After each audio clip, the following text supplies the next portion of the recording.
everyone, in this video we are going to do a problem on a sliding window of fixed size. In the last lectures we have covered with the variable size. Now we have given a fixed size and we are going to do that. So for this I have taken this LeetCode problem. This is maximum average subarray 1. So here we will be given an integer array num and we will be also given k is equal to 4. Here k is equal to 4 is the size of our window. We need to find the average of these numbers. If it is 4, I can take any 4 numbers. This 4, it should be continuous. This 4 or this 4, anything. I got to find the average of those 4 numbers and to check what is the maximum number and I need to return them.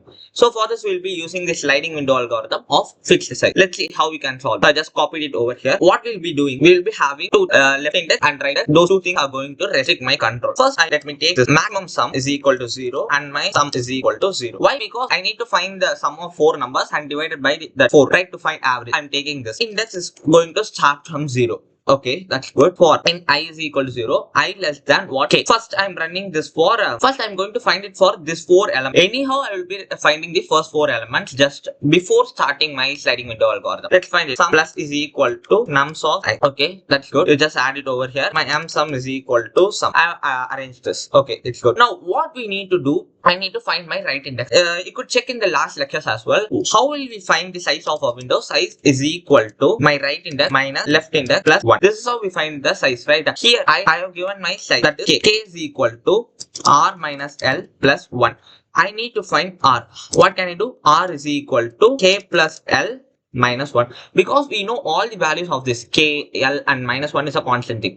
So I'm finding the value of r. Let's run another loop. Let me change it as r. My right index going to run from 0. Okay. We don't actually need to run till this size. We just do this num dot length. I'm going to run till the final element. What is the case? If my r index is greater than what my size, that is k plus l minus 1. If it is greater, I need to check if my maximum sum, I'll be adding math.max of m sum comma sum. This will be my maximum sum. And what I need to do, I need to shift my left pointer. I could shift it left. I could shift my left pointer over here. L plus plus. Okay, this is simple. Other than that, what we need to do, sum plus is equal to nums of not I, nums of r. After doing all these stuff, let me change my sum is equal to 0. Now, in my max sum, I will be having my maximum sum of those 4 things.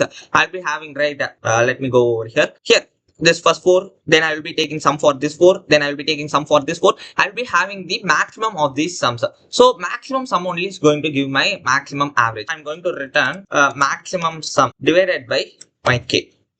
That's it. That's pretty much simple. Let's try to copy this and run it over there. Actually, there is one problem with this code. If we are reassigning our sum is equal to 0, actually sum is not going to get 0. We'll be checking that next element only. So we'll need to do sum minus is equal to nums of what? L. And actually this L plus plus should be over here. Now it works. Let's copy this and paste it over there. And at last, this final time, it won't check. It won't compare with this m sum and my sum. So finally, I need to check my maximum sum is equal to what? Math dot max of m sum comma sum. Let's run it. Okay, for simplicity, I've just changed this to double. These both the variables to double. Other than that, it's literally the same code. You could try it out. And nums of r, everything is literally the same. Let's try to submit it down. It worked. Yeah. Thank you for watching.